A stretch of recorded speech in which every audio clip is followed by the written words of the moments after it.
Dear student, हम लोग भारतीय अर्थव्यवस्था में जो टॉपिक पढ़ रहे थे वो था योजना आयोग। योजना आयोग के पहले क्लास में हम लोगों ने देखा था कि 15 मार्च 1950 में जब ये स्थापित हुआ तो उसके पहले कौन सी परिस्थितियां थी जिसने इसको बनाने में योगदान दिया।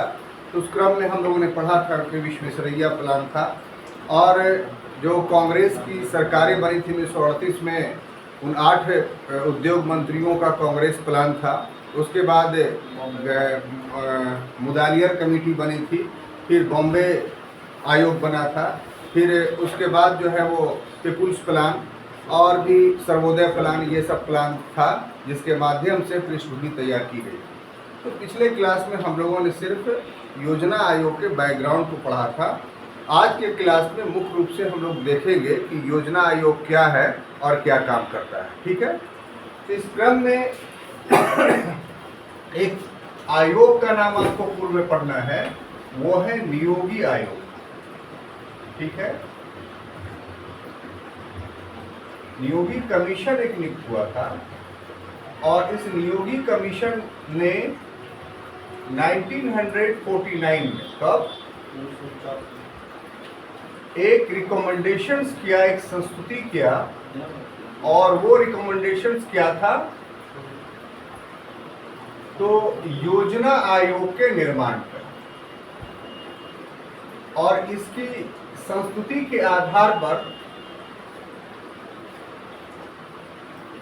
15 मार्च 1950 ईस्वी को इसका निर्माण किया गया, या कह लीजिए कि इसका गठन किया गया।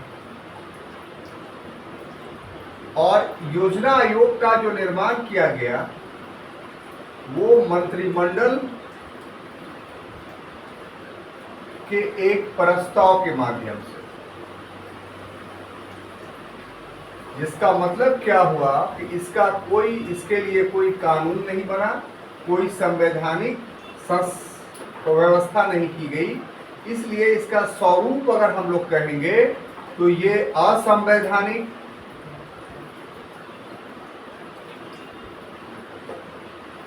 और उसके बाद अवैधानिक,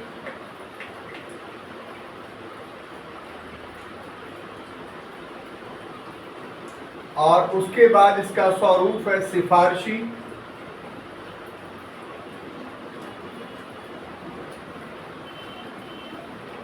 और एक और हम लोग कह सकते हैं कि इसका स्वरूप जो है वो परामर्शी है। तो पहले इसको देख लेते हैं।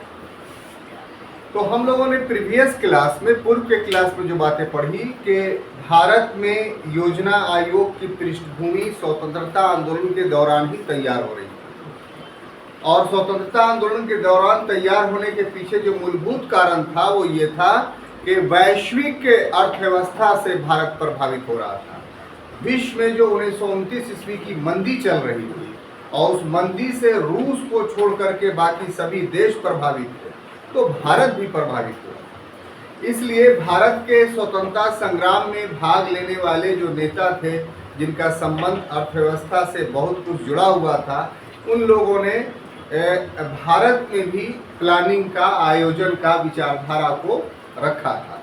लेकिन ब्रिटिश सरकार ने स्वतंत्रता की उस घड़ी में उन प्रस्तावों को पूरी तरीके से नकार दिया। इसलिए देश जब आज़ाद हुआ तो स्वतंत्रता आंदोलन के समय की मांग को कार्यान्वित करने के लिए, लागू करने के लिए एक आयोग, जिसको नियोगी आयोग के नाम से जानते हैं, केसी नियोगी, वो गठित किया गया 1946 में। और उस आयोग ने संस्तुति की 1949 में कि हाँ, भारत में विकास के लिए आयोजन होना चाहिए, प्लानिंग होना चाहिए। और ऐसी परिस्थिति में 15 मार्च 1950 ईस्वी को योजना आयोग का गठन किया गया, कंस्टिट्यूट किया गया। अब प्रश्न यहाँ पर सबसे महत्वपूर्ण जो है आपको समझना है कि योजना आयोग का संविधान में कोई वर्णन नहीं है। जो 395 अनुच्छेद है वो किसी भी अनुच्छेद में योजना आयोग का वर्णन नहीं है, पहली बात। दूसरी बात यह कि योजना आयोग के लिए कोई कानून भी नहीं है। तो एक तो होता है कि संविधान में स्थान, दूसरा है कि संविधान में स्थान नहीं हो तो संसद उसके लिए लॉ बना दे, एक कानूनी संस्था कम से कम बने। तो योजना आयोग न ही संवैधानिक संस्था है और न ही वैधानिक संस्था। संवैधानिक और वैधानिक में फर्क ये है कि जिस संस्था का या जिस चीज का वर्णन संविधान में होता है उसको संवैधानिक कहते हैं, कॉन्स्टिट्यूशन कहते हैं। और जिस संस्था का संविधान में वर्णन नहीं है परंतु उसके लिए कानून का निर्माण कर दिया गया है तो उसको वैधानिक या स्टैच्यूअरी कहते हैं। तो योजना आयोग एक ऐसा संगठन है जिसका प्रावधान ना ही संविधान में है और ना ही इसके लिए कानून है। इसीलिए यहाँ पर आप देख रहे हैं कि ये न ही संवैधानिक है और न ही वैधानिक है, यानी योजना आयोग असंवैधानिक है और अवैधानिक है। ठीक है, मतलब क्या हुआ कि न ही इसका वर्णन संविधान में है और न ही इसका वर्णन। यहाँ पर एक चीज स्पष्ट कीजिए कि असंवैधानिक का अर्थ ये नहीं समझ लीजिए कि संविधान के विरुद्ध है। यहाँ पर असंवैधानिक का अर्थ ये हुआ कि उसका वर्णन संविधान में नहीं है। अवैधानिक का यहाँ पर अर्थ ये नहीं हुआ कि उसका कानून के नियमों के खिलाफ है, बल्कि इसका अर्थ ये हुआ कि इसके लिए कोई कानून नहीं बनाया गया। और दूसरी बात क्या कि इसका जो अधिकार है, जो नेचर है, वो सिफारिशी है। ये जो रिकमेंडेशन करेगा इसको मानने के लिए सरकार बाध्य नहीं है और परामर्शी है, सिर्फ परामर्श दे सकता है कि आप ऐसा कीजिए। लेकिन इन सभी के बावजूद इसको सुपर कैबिनेट कहा जाता है। इसको सुपर कैबिनेट, इसके साथ एक शब्द जुड़ा हुआ है, सुपर मंत्रिमंडल।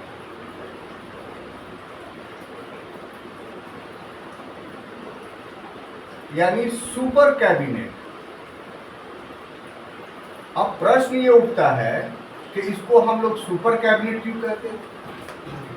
देश का सारा शासन कैबिनेट करता है, ठीक है, ये एक अलग विषय है जो पॉलिटी का है, जो पॉलिटी में पढ़ेंगे। लेकिन यहाँ पर बताते चले आपको कि देश का व्यवस्थापिका, कार्यपालिका, ये दोनों एक प्रकार से कैबिनेट के हाथ में होता है। जो कानून पास कराना चाहेगा व्यवस्थापिका से, कैबिनेट पास करा लेगा, और कानून का निर्माण करने के बाद उसके क्रियान्वयन की बात होगी तो वो कैबिनेट उसके लिए सर्वे सर्वा है। अर्थात देश का शासक कौन होता है? तो कैबिनेट होता है, जिसका प्रधान प्रधानमंत्री होता है। तो सुपर कैबिनेट जब हम कहते हैं, इसका मतलब कि उससे भी ऊपर। ये सुपर कैबिनेट शब्द जो है वो कहीं भी संविधान में लिखा हुआ नहीं है, लेकिन व्यवहारिकता के धरातल पर, कार्य के धरातल पर जो संगठन उभर करके सामने आया है, तो ऐसी परिस्थिति में जो है हम योजना आयोग के लिए सुपर कैबिनेट शब्द का इस्तेमाल करते हैं। अब देखिए कि ऐसा क्यों करते हैं, तो इसमें एक संविधान का अनुच्छेद है। क्या है? संविधान का अनुच्छेद है, वो है 282, 282। ये 282 में क्या कहा गया है वो जरा समझने की जरूरत है। 282 में ये कहा गया है कि अगर किसी राज्य में बाढ़ आ जाए, अकाल आ जाए या अन्य कोई प्राकृतिक आपदा आ जाती है, तो ऐसे में केंद्र सरकार उस राज्य को राहत देगा, यानी धन से मदद करेगा या अन्य सहायता प्रदान करेगा। और ये जो सहायता प्रदान करेगा वो अनुच्छेद 275 के अंतर्गत जो राज्यों को अनुदान दिया जाता है उससे हटकर होगा। तो इसका मतलब ये हो गया कि अनुच्छेद 282 राज्यों को अनुदान देने की बात कहता है। तो अप्रत्यक्ष रूप से अगर संविधान में योजना आयोग का कहीं प्रावधान है तो वो 282 में है। ये क्वेश्चंस आमतौर पे आता है, लेकिन वास्तविक रूप से हम ये नहीं कह सकते हैं कि योजना आयोग का प्रावधान संविधान में है। क्यों नहीं कह सकते हैं? कि ये एक सर्कमस्टांसेस का वर्णन कर रहा है 282। क्या? यदि बाढ़ आ जाए, यदि सूखा पड़ जाए, यदि कोई और प्राकृतिक आपदा आ जाए, तो ऐसी परिस्थिति में जो है वो केंद्र सरकार उस राज्य को अनुदान देगा, ग्रांट देगा, जो संवैधानिक ग्रांट से हटकर होगा। माने संविधान में जो ग्रांट वित्त आयोग के द्वारा राज्यों को दिया जाता है उस ग्रांट से ये ग्रांट हटकर होगा। तो नियोगी समिति ने जो संस्तुति की उसने शुरू में कह दिया ये बात कि योजना आयोग के तहत इस अनुच्छेद के तहत ग्रांट दिया जा सकता है। तो इसलिए जो अर्थशास्त्री हैं या जो इसके अध्ययन करता है वो कहते हैं कि अप्रत्यक्ष रूप से ही सही योजना आयोग का संविधान में वर्णन है और वो अनुच्छेद कहाँ है तो 282। लेकिन प्रैक्टिकली इसको ऐसा नहीं कहा जा सकता है क्योंकि वो सीमित करता है किस लिए, प्राकृतिक आपदा के लिए सिर्फ। और योजना आयोग सिर्फ प्राकृतिक आपदा के समय राज्यों को अनुदान देने की बात नहीं करता है, बल्कि पूरा सिस्टम जो है वो उसके माध्यम से संचालित होता है। क्लियर? अब देखिए, एक तो ये हो गया सुपर मंत्रिमंडल का के अनुच्छेद 282। अब ये सुपर मंत्रिमंडल का दर्जा कैसे ले लेता है, सुपर मंत्रिमंडल का दर्जा कैसे ले लेता है, तो उसके लिए एक शब्द पर आप ध्यान दीजिए कि इसकी जो अनुशंसा है, जो रिकमेंडेशंस है, के क्रियान्वयन के आधार पर, मतलब योजना आयोग योजना बनाता है 5 वर्षों के लिए और ऐसी परिस्थिति में वो उसके द्वारा बनाई गई योजना का क्या होता है, कैसे क्रियान्वयन होता है, वो समझने की जरूरत है। तो योजना आयोग का जब गठन हम लोग पढ़ेंगे, भी थोड़ा देर बाद पढ़ रहे हैं, तो उस गठन में हम लोग को ये जानकारी मिलेगी कि ये कितने सदस्यों से मिलकर बना होता है और कैसे काम करता है। यहाँ पर इसकी अनुशंसा हमें समझाना है, तो वहाँ पर की बात को सिर्फ इतना मस्तिष्क में रख लीजिए कि योजना आयोग अगर कोई 5 वर्ष की योजना बना देता है तो फिर क्या होता है। तो योजना आयोग से राष्ट्रीय विकास परिषद में वो जाती है और राष्ट्रीय विकास परिषद यदि उसको अनुमोदित कर देता है तो फिर वो प्रधानमंत्री या काउंसिल ऑफ मिनिस्टर के पास चला जाता है और प्रधानमंत्री या काउंसिल ऑफ मिनिस्टर उसको संसद के पटल पर रखता है और उस योजना को संसद यदि पास कर देती है तो वो कानून बन जाता है। आप आराम से जानते हैं इस बात को कि पार्लियामेंट में कोई भी बात पास हो जाती है तो क्या बन जाती है, कानून। तो रिकमेंडेशन बाध्यकारी नहीं है सरकार के लिए योजना आयोग का, लेकिन योजना आयोग के रिकमेंडेशंस को यदि सरकार संसद पर रख देती है और संसद इसको पास कर देता है तब फिर सरकार को उसके अनुरूप कार्य करने के लिए बाध्य हो जाना पड़ता है। और ये 2 आधार है जिस आधार पे योजना आयोग गैर संवैधानिक होते हुए भी एक सुपर कैबिनेट के तरह व्यवहार करता है। कितनी सुंदर बात है। तो ये एक लचक है योजना आयोग में, प्लानिंग कमीशन में, कि ये गैर संवैधानिक संस्था है, गैर वैधानिक संस्था है, लेकिन इसके बावजूद भी इतना पावरफुल क्यों बन गया है। तो इतना पावरफुल छात्रों ये 2 कारणों से बना है, एक अनुच्छेद 282 के कारण और दूसरा एक अनुशंसा का जो क्रियान्वयन इसका है, जो रिकमेंडेशन का इम्प्लीमेंटेशन का तरीका जो है उसके वजह से ये एक कानूनी रूप ले लेता है इसका रिकमेंडेशन, और फिर हर राज्यों को और केंद्र सरकार को इसके अनुरूप योजनाएं चलाना बाध्यकारी हो जाता है। इस कारण से इसको सुपर कैबिनेट का दर्जा दिया जा सकता है। क्लियर? Any confusions? आगे बढ़े। अब देखिए छात्रों, आगे जो टॉपिक्स हम लोग को देखना है वो है योजना आयोग का गठन। क्या चीज? योजना आयोग का गठन। जी, योजना आयोग का गठन। इसको इंग्लिश में अगर कहा जाए तो composition of planning committee, planning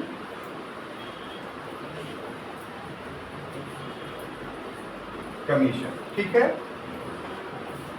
योजना आयोग का गठन या कंपोजिशंस ऑफ प्लानिंग कमीशन जब हम शब्द कहते हैं तो इसका अर्थ ये होता है कि कैसे बनता है ये, ठीक है। तो इसमें एक अध्यक्ष होता है। क्या होता है? अध्यक्ष। एक अध्यक्ष। और ये अध्यक्ष जो होता है वो पदेन होता है, यानी एक्स ऑफिसियो होता है। एक्स ऑफिसियो होता है, ठीक है। यहां पर पदेन या एक्स ऑफिसियो शब्द इस्तेमाल कर रहे हैं तो इसका अर्थ जानिए कि कोई एक पद धारण करने से दूसरा पद सौम्यों प्राप्त हो जाता है। पदेन शब्द का अर्थ एक्स ऑफिसियो का अर्थ क्या होता है कि एक पद धारण करने से दूसरा पद सौम्यों प्राप्त होता है। तो ये जो इसका अध्यक्ष है प्लानिंग कमीशन का वो पदेन है, और इसका पदेन अध्यक्ष कौन होता है? तो प्रधानमंत्री होता है। यानी प्रधानमंत्री कोई भी होगा तो वो योजना आयोग का अध्यक्ष होगा। और इसका अर्थ क्या कि कोई ओथ वगैरह नहीं लेगा। पदेन जो होता है जब लिख दिया गया तो इसका अर्थ ये हुआ कि वो प्रधानमंत्री बनेगा तो योजना आयोग के अध्यक्ष के रूप में शपथ नहीं लेगा। जैसे एग्जाम्पल कि भारत का उपराष्ट्रपति राज्यसभा का पदेन सभापति है, पढ़ चुके हैं आप। तो इसका मतलब क्या हुआ कि भारत का जो उपराष्ट्रपति चुना जाता है वो उपराष्ट्रपति के रूप में शपथ लेता है, राज्यसभा के सभापति के रूप में शपथ नहीं लेता है। क्यों नहीं लेता? क्योंकि पदेन है वो। लेकिन वही जो उपसभापति है उसके साथ ऐसा नियम लागू नहीं होता है, उसको शपथ लेना पड़ता है। कैसे? As a member of Rajya Sabha. नहीं समझ में पाता है आ रही है। और उपराष्ट्रपति as a member of Rajya Sabha शपथ नहीं लेगा क्योंकि वो पदेन है। वो राज्यसभा का मेंबर नहीं है लेकिन राज्यसभा का पदेन सभापति है। तो जो सभापति पदेन होता है, ये जो किसी पद को पदेन रूप में धारण करता है, वो शपथ नहीं लेता है। इसको दिमाग में बैठा लीजिए, ठीक है। यही क्रिटिकल क्वेश्चंस जो है ऐसा आएगा जहां पर किताब मौन रहता है। तो पढ़ाने के क्रम में हम हर वो क्षण आपको ये याद करवाते हुए चलते हैं ताकि ऐसा प्रश्न आए तो आप उसका उत्तर देने में सक्षम हो। क्लियर? अब देखिए साहब, दूसरा जो पद है वो होता है उपाध्यक्ष। क्या होता है? उपाध्यक्ष। और ये एक होता है, यानी इसकी संख्या एक होती है और इसकी नियुक्ति करता है या मनोनयन कह लीजिए। कौन करता है? प्रधानमंत्री। कौन करेगा? प्रधानमंत्री। इसका मतलब ये होता है कि जो उपाध्यक्ष होता है वो on the behalf of prime minister काम करता है। क्या? On the behalf of prime minister. और इस उपाध्यक्ष का जो स्थिति होती है वो मंत्रिमंडलीय स्तरीय मंत्री का होता है।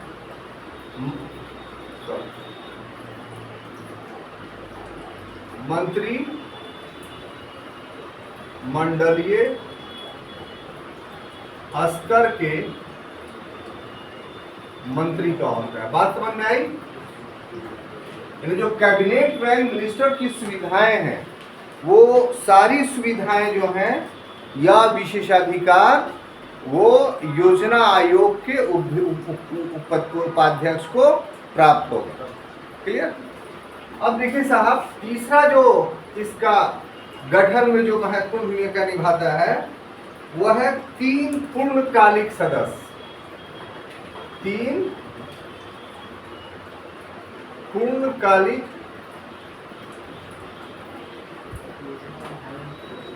और 3 अंशकालिक। कितना? 3 हम समझाते हैं, ढोड़ाइए नहीं आप लोग। 3 अंशकालिक, सॉरी,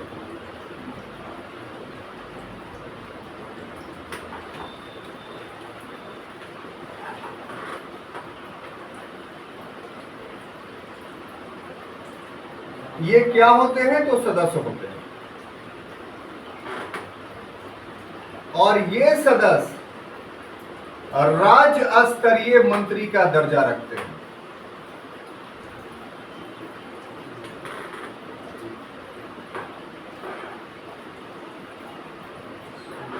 ठीक है, यहां पर हम समझते हैं आप थोड़ा कंफ्यूज कर रहे हैं, तो थोड़ा सा हम क्लियर कर दीजिए कि एक शब्द होता है मंत्री परिषद, काउंसिल ऑफ मिनिस्टर, जिसका वर्णन सिर्फ संविधान के अनुच्छेद 74 में है। 74 की 76 मंत्री परिषद का वर्णन 74 में है, यस राइट, 74 में है। तो मंत्री परिषद में एक्चुअली में 3 स्तर के मंत्री होते हैं, 3 टाइप ऑफ मिनिस्टर्स। एक मंत्रिमंडलीय स्तर के मंत्री, कैबिनेट रैंक मिनिस्टर्स, दूसरा स्वतंत्र प्रभार के राज्य मंत्री, फिर राज्य मंत्री, फिर उप मंत्री, 4 कैटेगरीज हम मान लीजिए।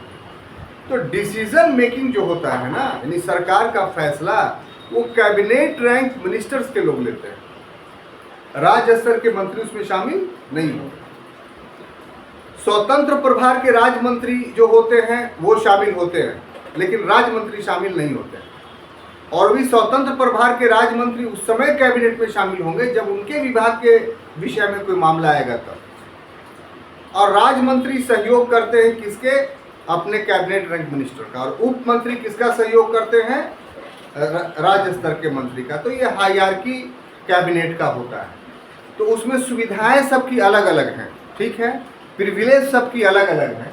तो उसमें जो उपाध्यक्ष है वो तो मंत्रिमंडलीय स्तर का मंत्री होता है, लेकिन जो पूर्णकालिक सदस्य 3 हैं और 3 अंशकालिक सदस्य हैं वो राज्य स्तरीय मंत्री के सुविधा के उपभोगी होते हैं। अब पूर्णकालिक सदस्य और अंशकालिक सदस्य के अर्थ क्या होगा?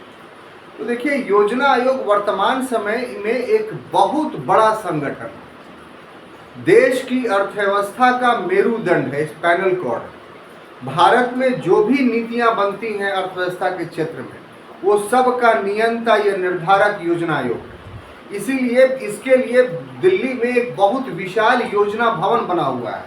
अब वो दूसरे नाम से जाना जाता है, हम बाद में राज खोलते हैं। तो उसके बजाते तौर पे एक काम करने के तरीके उसके, तो वो एक्चुअली में 5 प्रभागों में बटा हुआ है।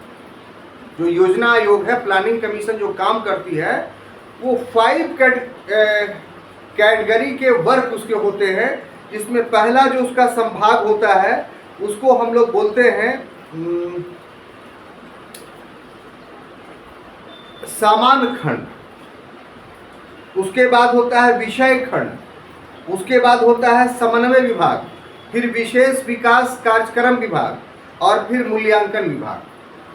तो ये जो 6 सदस्य हैं इसके, जिसमें 3 पूर्णकालिक हैं और 3 अंशकालिक हैं, इनको इन विभागों का या प्रभागों का एक एक का दायित्व दे दिया जाता है। यानी वो अपने विभाग के, योजना आयोग के जो अपने 5 विभाग हैं, उन एक एक विभाग का वो सुप्रीमो होता है और उसके अधीन काम होता है। बात समझ में आई? और फिर इनकी जब मीटिंग होती है तो वो अपने विभाग के लिए उत्तरदायी होते हैं। तो इसलिए 3 पूर्णकालिक और 3 अंशकालिक सदस्य होते हैं। इसके अलावा पदेन सदस्य भी हैं। इसके पदेन का अर्थ पहले समझा चुके हैं क्या? कि जो एक पद धारण करता है वो खुद, तो 100 में उसको मिल जाता है। तो पदेन में कौन होते हैं? नंबर 1 वित्त मंत्री, जो फाइनेंस मिनिस्टर होगा ना, वो योजना आयोग का पदेन सदस्य होगा, ठीक है। दूसरा जो है वो विदेश मंत्री, जो विदेश मंत्री होगा वो योजना आयोग का पदेन सदस्य होगा। Any confusion? उसके बाद जो स्वास्थ्य मंत्री होगा वो योजना आयोग का पदेन सदस्य होगा। इसके अलावा एक और मंत्री है रासायनिक उर्वरक मंत्री, वो योजना आयोग का जो है वो पदेन सदस्य होगा, रासायनिक उर्वरक मंत्री। क्लियर?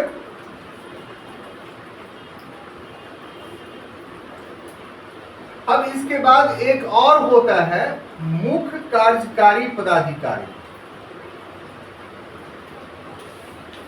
मुख्य कार्यकारी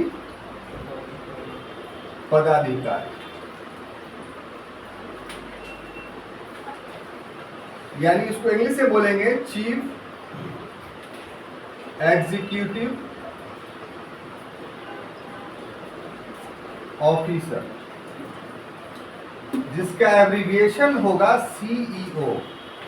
और ये जो है वो सारे योजना आयोग के कार्यों के लिए कानूनी रूप से उत्तरदायी होगा।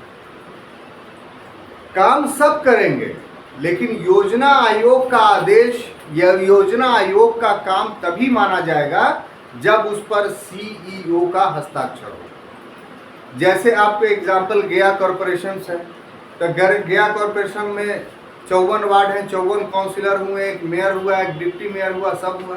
तो ये लोग काम नहीं करता है। जो कमिश्नर है, म्युनिसिपल कमिश्नर है, उसके जब तक हस्ताक्षर नहीं होंगे तब तक नहीं माना जाएगा कि कॉरपोरेशन का काम हो रहा है। तो कॉरपोरेशन का जितना काम है वो म्युनिसिपल कमिश्नर के हस्ताक्षर से होता है। जो बॉडी है नगर निगम का, इलेक्टेड बॉडी, वो एक प्रकार से लेजिस्लेचर है। वो इस नगर के लिए कानून बनाती है कि ये सब काम होना चाहिए। काम उसका भी एग्जीक्यूटिव करता है, जिसका हेड म्युनिसिपल कॉरपोरेशन होता है। तो उसी तरीके से योजना आयोग जो है, ये जितनी चीजें हम पढ़ रहे हैं एक तरह से लेजिस्लेटिव है योजना आयोग का। असल जो रिटन रूप में काम होता है वो किसके द्वारा होता है? मुख्य कार्यकारी पदाधिकारी, चीफ एग्जीक्यूटिव ऑफिसर के द्वारा, इसी के हस्ताक्षर से। तो ये सारे ऑफिसेस में होते हैं, सिर्फ ये ऐसा बात नहीं कि यहाँ होता है। ठीक है, निर्णय लेने वाले लोग अलग होते हैं, निर्णय को लागू करने वाला बॉडी अलग होता है। तो ये सब के सब जो पढ़ रहे हैं वो निर्णय लेने वाले लोग हैं। ऑफिस जिनके अधीन होता है और जो कामों को करता है वो चीफ एग्जीक्यूटिव ऑफिसर्स के। ठीक, अब देखिए साहब, आगे हम लोग देखेंगे एक दूसरा टॉपिक इससे रिलेटेड कि योजना आयोग का काम क्या है। आखिर योजना आयोग क्या काम करता है ना?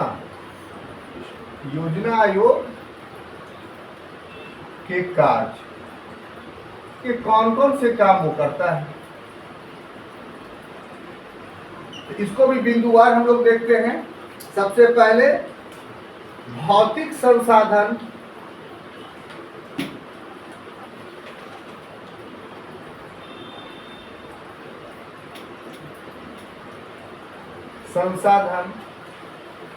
और मानव संसाधन का पता लगाना, और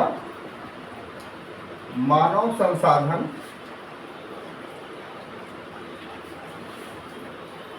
का मूल्यांकन, ये सबसे पहला काम है उसका। ठीक है, उसके बाद दूसरा काम है कि संसाधनों का संतुलित उपयोग, संसाधनों का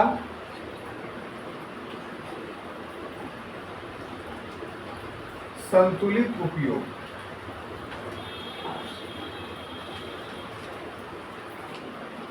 यहां पर इसको दूसरे शब्दों में यह कह सकते हैं कि योजना का निर्माण, योजना का निर्माण। उसके बाद तीसरा काम ये करता है कि कार्यान्वयन के चरणों का निर्धारण,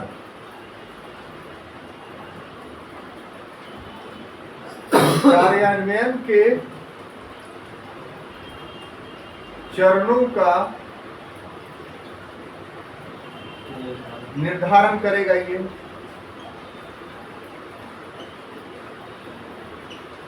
उसके बाद इसका अगला काम होगा सफलता हेतु परिस्थिति बनाना,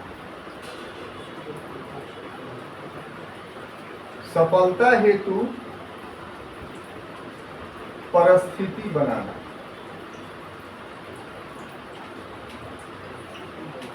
ठीक है,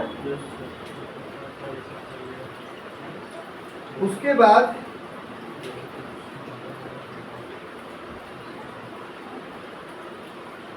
परामर्श देना।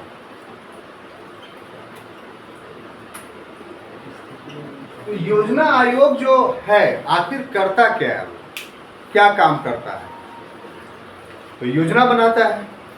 तो कोई भी आदमी या संगठन है यदि योजना वो बनाता है तो उसको पता होना चाहिए मेरे पास है क्या चीज़। मान लिया जाए आपको आपके घर में शादी करना है, तो शादी करना है तो सबसे पहले आपको ये पता होना चाहिए कि आपके पास संसाधन कितना है। संसाधन का मतलब पैसा कितना है, तब ना आप शादी की योजना बनाएंगे। तो उसी तरीके से योजना आयोग को देश का योजना बनाना है तो उसको पता होना चाहिए कि इस देश के पास संसाधन क्या है। तो संसाधन में दो प्रकार के संसाधन होते हैं। एक भौतिक संसाधन। भौतिक संसाधन का मतलब है कितना ज़मीन है, कितना रॉ मटेरियल है, कितना रोड बना हुआ है, कितना जंगल है। प्राकृतिक रूप से जो भी चीज़ है वो सभी के सभी भौतिक संसाधन में। और मानव संसाधन का मतलब है कि किस तरह के लोग हमारे देश में। मनुष्य का मतलब ये नहीं कि जो धरती पर चल फिर रहे हैं, भारत में रह रहे हैं, उन सब के बारे में, बल्कि उनमें ये देखना है कि कितने स्किल्ड हैं, कितने कुशल हैं, और इन कुशल व्यक्तियों में कौन कौन सी कुशलता है, इसका उपयोग हम कहाँ कर सकते हैं, और जो अकुशल हैं उनको कुशल हम कैसे बनाएं।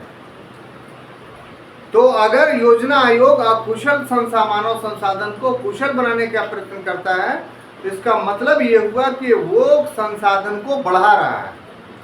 तो सिर्फ संसाधनों का पता लगाना ही उसका काम नहीं है, बल्कि संसाधनों को बढ़ाना भी उसका काम है। जैसे कोयला संसाधन है, उसके पास पता है कि हमारे पास इतना है, तो उसका ये भी काम है कि वो कोयला के वर्तमान संसाधनों में और वृद्धि का पता लगाए और जाने की और कहाँ कहाँ पे कोयला है। तो कहने का अर्थ ये है कि संसाधनों का पता लगाना और उसमें वृद्धि का प्रयास करना, ये दोनों काम किसका है? तो योजना आयोग का। क्लियर? अब दूसरा है कि जब वो संसाधन का पता लगा लिया तो उसके लिए उसका संतुलित उपयोग करेगा। संतुलित उपयोग का मतलब क्या हुआ कि ऐसा उपयोग कि संसाधन भविष्य के लिए सुरक्षित रहे।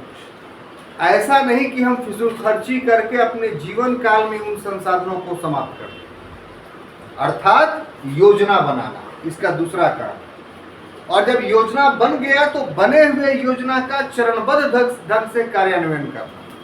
चरणबद्ध ढंग से किस लिए? कि आमतौर पे जो निर्णय लिया गया कि 5 वर्षों के लिए योजना बने, ठीक है, तो इन 5 वर्षों में जो योजना के लिए बनी है उसमें कौन सा काम किन किन वर्षों में होगा, तो इसको चरणों में बांटना। या उसका बचे हुए काम का मान लिया नहीं हुआ तो अगले योजना में उसका सम्मिलन करना या सम्मिलित करना। क्लियर? और फिर उसकी सफलता की परिस्थितियां, माने योजना बन गया, लागू होने में बीच में बहुत सारी बाधाएं आ रही हैं, तो उन बाधाओं को भी ये दूर करेगा और उसका मूल्यांकन करेगा। और अंत में सरकार को परामर्श देगा कि आप अपने अमुक अमुक नीतियों में परिवर्तन कीजिए ताकि योजना सफलतापूर्वक ढंग से लागू हो सके। ठीक है? अब देखिए छात्रों, एक और चीज है जिसको हमें बताना बहुत जरूरी है, वो है राष्ट्रीय विकास परिषद। राष्ट्रीय विकास परिषद, इसको हम लोग बोलते हैं national development council. Development council, जिसको हम शॉर्ट फॉर्म बोलते हैं एनडीसी। ये जो राष्ट्रीय विकास परिषद है, नेशनल डेवलपमेंट काउंसिल है, ये क्यों बना? तो हमारा देश जो है वो एक संघात्मक शासन व्यवस्था का देश है। संघात्मक का अर्थ क्या हुआ कि यहाँ 2 सरकारें हैं, एक केंद्र की सरकार है और दूसरा राज्यों की अलग अलग सरकारें हैं, और संविधान के अनुरूप दोनों की स्वतंत्र स्थिति है। अब योजना जो है वो पूरी तरीके से एक केंद्र सरकार के अधीन एक शक्ति है। योजना बनाते समय राज्यों की कोई भूमिका नहीं होती। तो ये अगर बात है तो फिर साहब ये तो संघात्मकता पर चोट है। मतलब जो केंद्र सरकार बना दी राज्यों को उसको मानना होगा। तो ये तो हमारे संघात्मक शासन व्यवस्था के का जो स्वरूप है वो स्वरूप को ही बिगाड़ देगा। तो वो नहीं बिगड़े, इसके लिए नियोगी आयोग ने कहा था कि संघात्मकता के चरित्र को बनाए रखने के लिए राष्ट्रीय विकास परिषद बनाया जाए। और राष्ट्रीय विकास परिषद को यह अधिकार भी होगा कि बने हुए योजनाओं को स्वीकृति दे। और जब देखिए यहां पर गौर से सुनिएगा, क्या कीजिएगा, गौर से सुनिएगा कि योजना आयोग के रिकमेंडेशन सरकार पर बाध्यकारी नहीं है। This is sentence for you. लेकिन अगर वो योजना आयोग का रिकमेंडेशन राष्ट्रीय विकास परिषद पास कर देती है तो राष्ट्रीय विकास परिषद द्वारा पास किया गया रिकमेंडेशन सरकार के लिए बाध्यकारी है। क्यों? क्योंकि ये संघात्मक लक्षण का प्रतीक है। जो एनडीसी बनता है उसमें योजना आयोग के सभी सदस्य तो रहते ही हैं, सभी राज्यों के मुख्यमंत्री रहते हैं, केंद्र शासित प्रदेशों के जो है वो शासक रहते हैं, और काउंसिल ऑफ मिनिस्टर्स के सारे मेंबर रहते हैं सेंट्रल। और वहां बहुमत से योजना जो तैयार की गई उसको पास किया जाता है। तो अगर पास हो गया इसका मतलब है कि संपूर्ण राज्य सरकार ने इसको मान लिया, और जब मान लिया तो फिर योजना सरकार के लिए ऐसी योजना को क्रियान्वयन बाध्यकारी हो जाता है। तो योजना आयोग का रिकमेंडेशन सरकार के लिए बाध्यकारी नहीं है, लेकिन राष्ट्रीय विकास परिषद का रिकमेंडेशन सरकार के लिए बाध्यकारी है। सेंटेंस याद रहेगा। यही वजह है कि अब सरकार क्या करती है, इसको पार्लियामेंट में प्रस्तुत करती है, और पार्लियामेंट में जब प्रस्तुत हो जाता है तब फिर वो कानून बन जाता है। और इस प्रकार से गैर वैधानिक संस्थाओं, गैर संवैधानिक संस्थाओं द्वारा बनाया गया रिकमेंडेशन या किया गया रिकमेंडेशन एक कानूनी रूप ले लेता है। तो ऐसे भी सेंटेंस आप कह सकते हैं कि योजना आयोग तो अवैधानिक है, लेकिन उसके द्वारा किए गए सिफारिश वैधानिक है। कितनी खूबसूरत बात। ये सेंटेंस भी आपको दे देगा तो आपको सही मानना पड़ेगा। तो इसके पूर्ति के लिए साहब नियोगी समिति के संस्तुति के आधार पर 6 अप्रैल 1952 ईस्वी को राष्ट्रीय विकास परिषद का गठन किया गया। तो इस प्रकार से इस योजना आयोग ने भारत के लिए कुल 12 योजनाएं अब तक बनाई हैं। कितना? 12 योजनाएं। 12 योजनाएं, यानी 2017 ईस्वी तक, 2017 ईस्वी तक। और उसके बाद योजना आयोग का अस्तित्व समाप्त हो गया, और जो नई 2014 में सरकार आई उसने जो है वो योजना आयोग के स्थान पर नीति आयोग की स्थापना की है। और उसके बारे में, नीति आयोग के बारे में हम अगले क्लास में डिटेल से पढ़ेंगे। यहाँ तक योजना आयोग की संपूर्ण बातें मैंने आपको बता दी। हम समझते हैं कि आपको पूरी बात समझ में आई होगी। हमें अनुमति दीजिए तब तक के लिए जब तक हम अगले क्लास में नीति आयोग ना पढ़ाएं। धन्यवाद।